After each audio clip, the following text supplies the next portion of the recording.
Hey, gang, Carl White here, broadcasting from the secret studios of the Mortgage Marketing Animals. And you're listening to Loan Officer Freedom, number one podcast in the world today for loan officers because you're awesome. I really appreciate you guys. Without you, this would just be electrons floating in the air. But when it goes into your ear, that's when the magic happens. The magic doesn't happen on the microphone. Come The on. magic happens in the ears. So thanks for being a part of this. So I'm joined today with my partner, Mr. Steve Kiles What's up, brother? himself. Hey, man. Hey, so I got a special topic, man. I can't wait. We hadn't talked about it in the green room, so lay it on me. What do we Yeah. got? So you have no idea what we're going to talk about. No So idea. It could be good or bad. hey, I want to get weird with you for a second. All Okay, right. let's do it. So I really been thinking about this one. So number one thing that holds loan officers back. Hmm.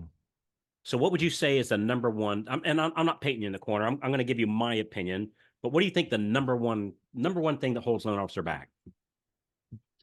What's in between their ears? I think the Ooh. See, and we fear. have not talked about this. So No, you we hadn't literally have talked no about it. clue what the topic was. I had no idea. So Yeah.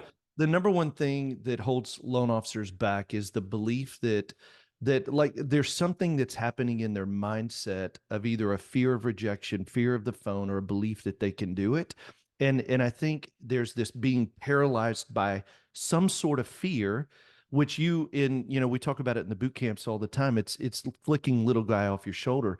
And the reality is so many of the loan officers we talk to that are struggling with belief in themselves, belief in their capability, belief in what to say. Carl, they're so gifted. You and I look at them and we're like, you're remarkable. You were made for this. People are, I mean, like you're the spotlight when you walk in a room, and yet there's this self-deprecating belief that came from somewhere that prevents them from living out their full potential. So I think that's what it is.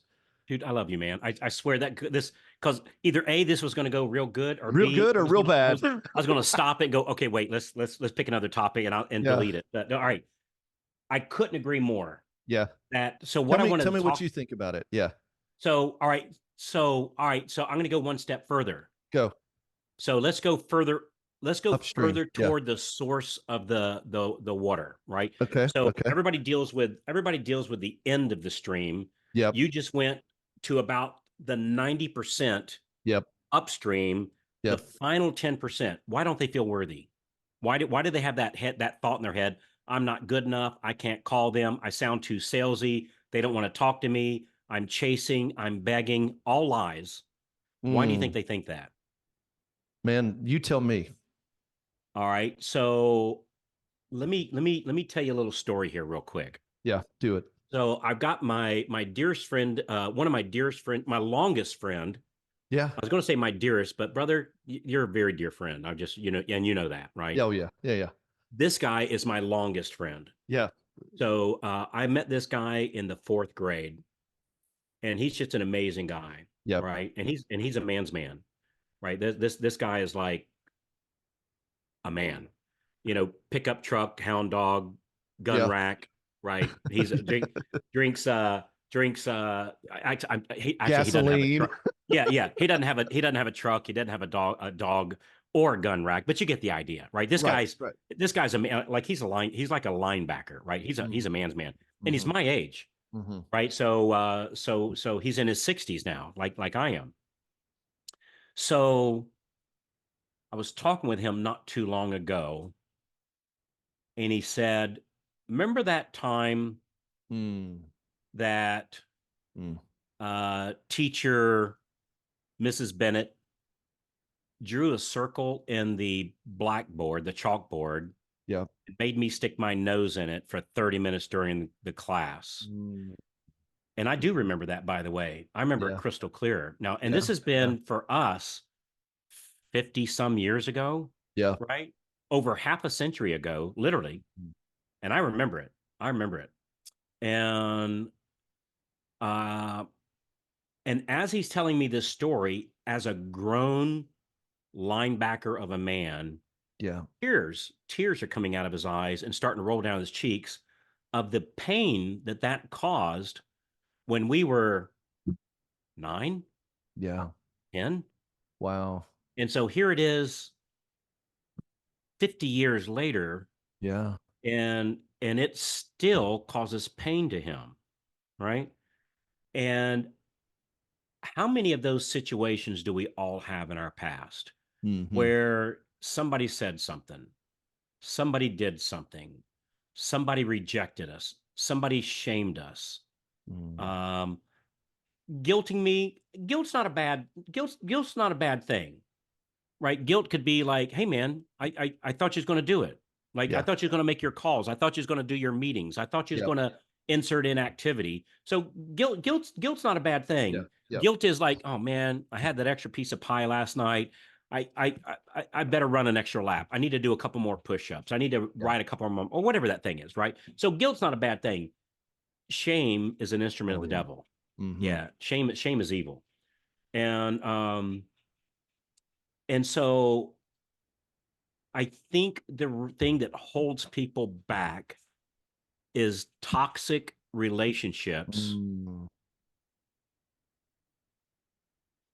oftentimes long time ago, but even today, toxic relationships. Mm. And I think a great question to ask is, who is in my life today that now that I know what I know, Yep. I would not have that person part of my life going forward. Like if I had to choose it all over again, I'd choose not to have that person in my life. That's Who's a in my powerful life question. today that's Yeah. toxic, that's and figuratively speaking, painting a circle in the chalkboard and telling me to stick my nose in it? Who is discouraging me, or Yeah. or even who's not encouraging me? Yep. Because look, dude, you look at like football teams. All right, pro NFL pro football teams. By the way, have you ever stood in the center of a pro football team, like when they don't have their pads on? So I had an amazing experience. I used to be a butler. Yeah. For yeah. So when I was in college, I was a butler. I say a butler. I was a I don't know. Yes. Yeah. It was a I was butler. Yeah. yeah, I was a butler. So Yeah. I was a butler for this very wealthy man. He was like 80 years old, super cool guy. Learned so much from him. Anyway, we were down. He owned a string of hotels, and I remember it was one Saturday morning. He said, you want to do something cool?" I said, "Sure." And he said the Detroit Lions What? are in Yeah. town. They're playing against our Bucks, Yeah. and the whole team is staying at his hotel. And he said, "You want to go meet them?" My Uh, man. yeah, Well, yeah. Let's yeah. go. So we went down there, and I'm standing there. The team walks in. They're not in their gear yet. Man, these guys Are were mammoth. massive. Oh Yeah. yeah. Yeah. These were They're these big were some boys. these were some really, really, really big boys. Yeah. Dude, these guys were giants. They Yeah. were so big. Yeah. Right. And I think we can agree, man, these guys They're like are, 6'8". I mean, these and football players they're are manly massive. men, right? Oh. These guys, Oh yeah. Oh confidence yeah. just oozing from them, Oh right? yeah. Yeah. Here's the thing. At a football game, all things being equal, which team will win? Home field advantage. Mm. Home field advantage. So here are these grown men, men's men, getting paid Yeah. millions of dollars, Yeah. but when they have somebody behind them cheering, Mm. when they've got strangers Mm. yelling out their name, "You can do it, way to go," Yeah. that they get an edge on the Las Home Vegas field. betting on Mm. home field advantage. And the same thing when you're playing against home field advantage and you have strangers, people you never met. "You suck. We hate you. We're going to beat you. You're a Yeah. loser." Yeah. Yeah. That even these men's men, these Yeah. gigantic people, and the same thing for Gladiators. strong women, of Oh course, yeah. right? Yeah. Yeah. That when you get somebody beating you down, Mm. it affects your game, Wow. even when you're amazing at what you do. You stand 6'8" and weigh 300 pounds and would crush that person in public. Oh yeah. But when you have home field advantage and somebody encouraging you, odds are you're going to win. Yeah. And when you have somebody, even if it's a stranger, saying uncool things to you, Yeah. odds are you're going to lose. It's just the way it Mm. is. So Wow. you've got to surround yourself with home field advantage. I That's what we're love going it. to call this episode: home field advantage. Mm. Having home field advantage having people. So, dude, I'm your cheerleader, Steve. It's like, man, you're awesome. Yeah, but you Yeah. are awesome, right? Yeah. And man, great stuff. And I saw what you're doing in your branch, and I saw your numbers, and I saw, that loan officer that's working with you now because you're a branch manager. That loan officer that's working with you now, dude, you changed her life. Yeah. Like she has gone from like obscurity to superstardom, Yeah. and she ain't the only one, right? Yeah. There's a line of them that have done that, and so it's surrounding yourself with people that believe in you, your cheerleaders, Yep. the people that's toxic relationship, the people that don't believe in you. Just what is the first step that you need to take to remove that person from your life in a cool Yeah. way? Yeah. I love it. Don't be weird. Don't Yeah. throw rocks. Yeah. Don't be mean. And I'm going to put one preference here, and we don't need to go into this. Obviously, we believe in keeping families together, and Yep. so this is not a statement of, Your spouse. um, This is the my, people that are around you by yeah, choice. and not that we don't need to work on spouse, Sure. but I'm not Sure. as quick. How do I remove myself from this spouse? Right? That's not Yeah. what this episode's about. I'm not saying you should or shouldn't. That's not what we're talking about. We're talking about everybody else. Yep. Hey, and Everybody else. I hear like and then I know we just had a boot camp and people go back and they're fired up. And one of the things we believe, Carl, is that loan officers should have exceptional loan partner support that Yeah. keeps them out of the files, keeps them from chasing conditions, keeps them from And doing busy work. is their cheerleader. And is their cheerleader. But listen, they go back, and some people go back, and it's like they go back to a manager and they say, hey, I just got back from this great organization, and man, they believe that the loan officer should be focused on the money making activity and not the busy work. And you know what they'll say? That don't work. I tried hiring somebody one time back in 1942, and Carl, man, they burned me one time. And if they did it once, guess what? If it's going to be done right, you got to do it yourself. That's a loan officer's job to do that. That's a loan officer's job. Who cares? You can only do 2 or 3 loans a month. Why would Yeah. you ever want to get to 7 or 8? Because here's what we believe, Mm. Carl, we believe that you can double your income without working more hours by linking arms with the right people. It's always a who and not a you. But you go back, and these toxic things that hold you back, the mindset, the belief is, that don't work. I got this processor. She's mean as a snake. And when she calls my client, she pisses them all off. So I need to make those calls myself. So I got to make them myself. And you know what? I'll never get to 7 or 8 consistently, but that's all right. At least the 1, 2, or 3 I'm doing will be fine. Yeah. Right? Yeah. Man, That's it. So, dude, it matters. Well, and we're going back to why loan officers either succeed or don't succeed. And Carl, I think that there's power in going back and just saying, okay, hey, like what's the tape I tell myself? Like, hey, you know what? They won't like me. If I make the phone calls, what if the agents hang up on me? And what if they holler and cuss at me? And I think part of it is 2 things. You've taught me 2 things. We have to get healthier by just reflecting and working through some of the past pain and trauma. Because listen, there are trauma triggers, there are things that were said. But do you know what I also think, Carl? I think some of the way that you get past the pain is you just got to take action. One of the greatest gifts Carl White has taught me is that I've watched you take action and action and action and action. And sometimes pushing through pain is just taking action. Well, how do I know I can succeed? Because life moves at the speed of relationships. When I link arms with Carl, when I link arms with Steve, sometimes I do it just because of the belief that they have in me and the results that I've already seen come from the activity they're doing. So I think it's twofold. You take action and then you work on the trauma. You take action, you work on the trauma. And it takes both. But if I've got to choose one, take action. all Like, right. take action. So let me tell you about working on the trauma, and then we'll kind of wrap this up. So I wrote down, and I'd love your opinion on this. I wrote down, so the problem is toxic relationships. Yeah. So now so we can't leave you with that pain. We have to solve that problem for you, right? Because Yeah. that's what we do here. We solve problems, Steve. That's right. So I always see this as a 3-step process. Okay. Tell me. Step number 1, identify who. Okay. And this is not a judgment. This is not they're bad people. This is they're toxic for me. Maybe not for you. Right. Yep. Maybe not for him. Maybe not for her. But just being honest, not calling them a bad person. It's just toxic for me. And I might be toxic for them, right? So it's whatever. So, but I think you have to do it judgment free. This situation, this person is toxic for me. Yep. Number 2, I have to forgive them. Mm, I have to forgive them. that's good. I have to forgive and exercise grace. Mm, So a lot of people don't know what grace is. Grace is the forgiveness of somebody that may or may not have earned that forgiveness. mm, I've yep, given it to them through yep, grace, yep, right? So you and I have the same belief system. That's what our good Lord above does for us, or for yeah, me, yeah, every day, right? yeah. He shows me grace Mm-hmm. when I screw up, even when I don't deserve to be forgiven, right? Yep, He teaches me how to do grace. yep. I don't do it as well as him or her, whatever it is, right? But I extend grace. So number one, identify who.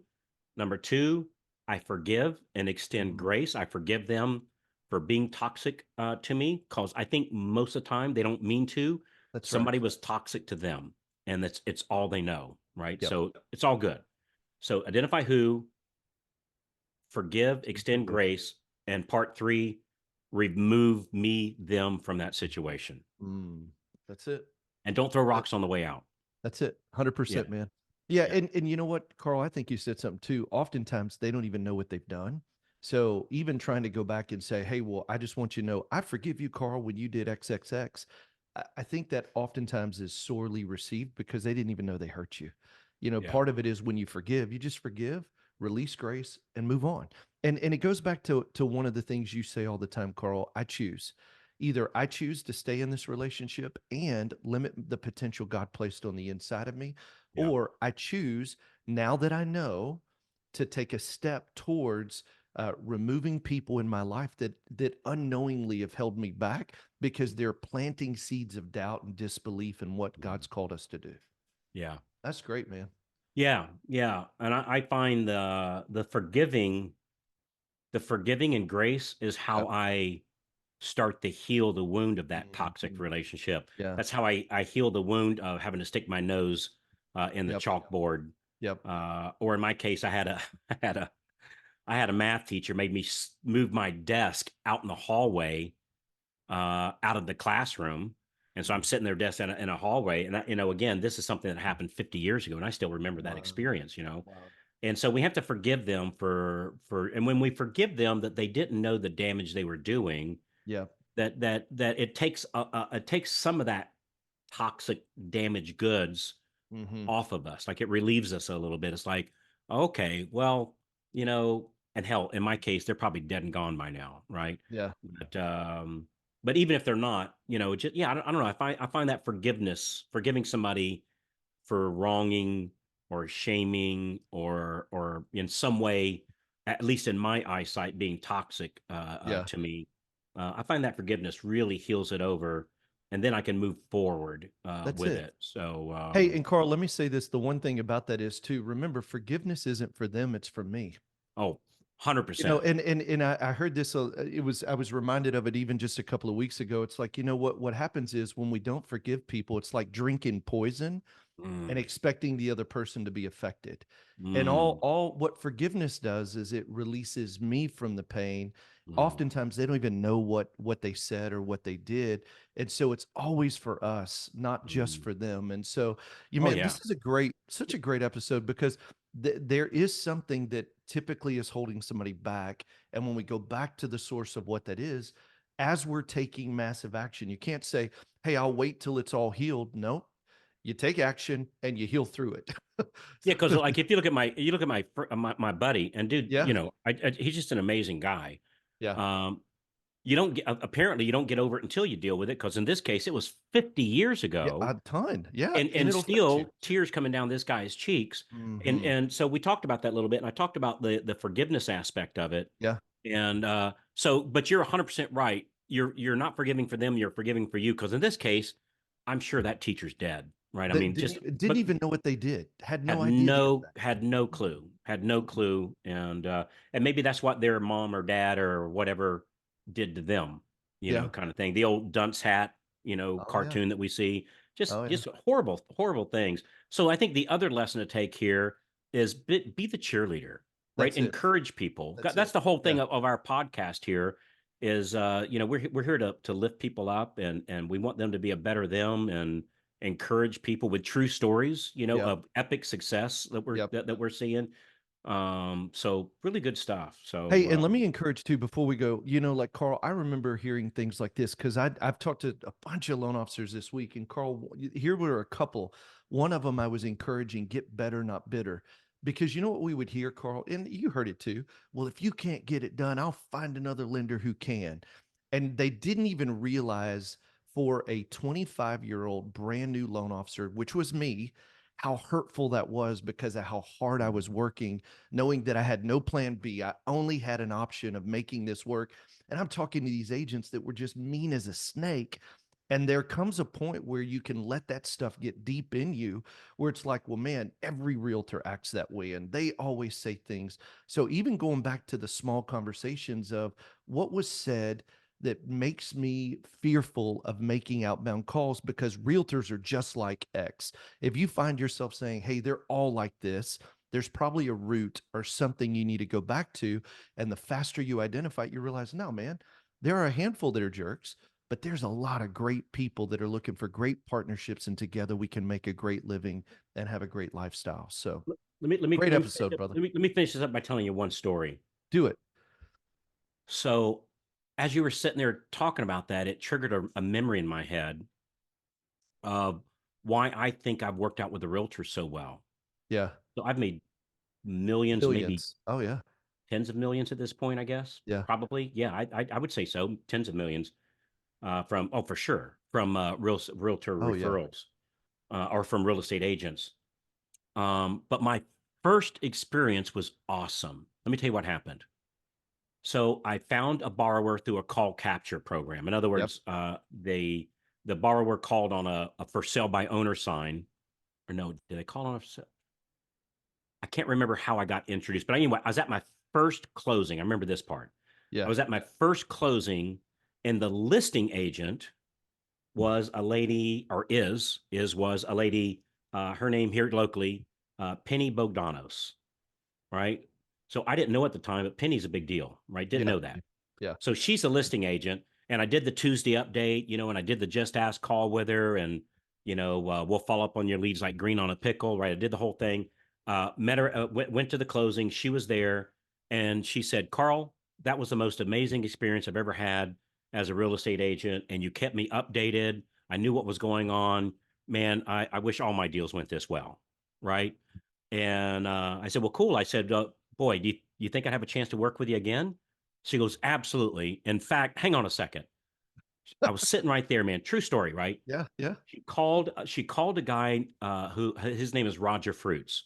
So here in the area, Roger Fruits is like a real big deal. Like he's one of the Yeah. top, Yeah. top agents. And this lady out of the blue called Roger Fruits, and she said, "Roger, this is," I only heard my one side conversation. "Roger, this is Penny." And she said, "Hey, I'm sitting here with a young man. His name is Carl White, and he's a loan officer. And Roger, I want you to meet with him this week. And if you don't send him your next deal, I will never sell one of your houses again." What? Right. And so, and she was doing it kind of tongue in cheek with the Yeah. guy, Yeah. Yeah. but not. And this was like, I don't even like, it was the coolest, weirdest thing. I look back now and I go, now that I know what I know, holy cow.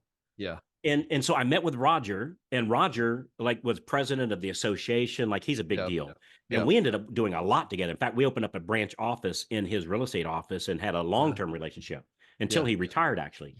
Anyway, the bottom line is my very first experience was So a good. positive Yeah. of this young man's amazing. Yeah. And so I left there going, I'm amazing. Right. I'm not saying this to be weird, but like the like I had a home field advantage that That's this it. lady said, "This guy's amazing." And she told somebody else in front of me that I'm amazing. And so I left there going, I'm amazing. And holy cow, working these real estate agents, this is amazing. Yeah. And ever since that day, I've always had a positive viewpoint on the agents because of my very first Experience. experience. I had Yeah. a home field advantage and didn't even know it. And Man. so that lady, when I say changed my life, she Yeah. literally changed my life. Oh, Because yeah. had that not have gone well, who knows? Maybe I'd have tapped out after a month or two. And Yeah. instead, I knew I was an amazing loan officer. Right. And again, this is just the conversation in my head. I knew that I was an amazing loan officer when I didn't know Jack, right? I didn't know anything. but I went into my next deal kind of strutting around going, okay, I'm pretty good at this stuff, I'm right? pretty good. Yeah. I don't even know what a 1008, I 1003 I is, didn't but know I'm good. anything, right? Ignorance is bliss, right? So I didn't know what I didn't I don't know. even know what a guideline is, but I man, I didn't, got this. but man, I've got it going down because Penny thinks I'm amazing, and Roger Fruits can't wait to meet with you because if he doesn't meet with you, Penny said that she ain't never going to Please sell sell one of no his more. listings again. So I Hey, thought dude, that I was love the home field advantage. What a yeah, great picture yeah, of how powerful that is. yeah. Home Wow, field advantage, grace and forgiveness. So man, good stuff. good Great stuff. episode. Hey, Carl, man, this is a great episode. And, we talked about two things. One of the things that holds people back is going to be the mindset. And, man, what a great foundation we just laid. The second thing that you and I found that holds people back is they may not have a great plan with proven results. And so if you're sitting here and you're listening, you said, man, the mindset thing, I've got it. I'm going to work on it. But how do I put together a plan where I get the confidence of what to say, who to call, what days of the week I do it? And we call it a process to prospecting. And so if you're listening, you say, man, give me more, show it to me. Go to Freedom. What is it? Freedom Club Demo. Is that right? freedomclubdemo.com. freedomclubdemo.com. And look, Carl and I will give you the plan. Like everything we've done for the last 20 plus years, we're going to give it to you. It will help you once you get the mindset while you're working on that, work on the plan, take massive action, and freedomclubdemo.com will give it to you. You fill out a couple of pieces of information, get on the calendar, and it's our gift to you because we believe in you. And listen, we know this year everyone's a day one loan officer, everyone's starting over. Let us give you the plan to start over with proven results so you can see great success this year. It's our gift from Carl and I. So anything to add to that, Carl? Man, I think you said it. So I appreciate you, brother. Appreciate you too, man. For everybody listening, thank you for being a part of our community and family. We believe in you. Go make it a great week. See you.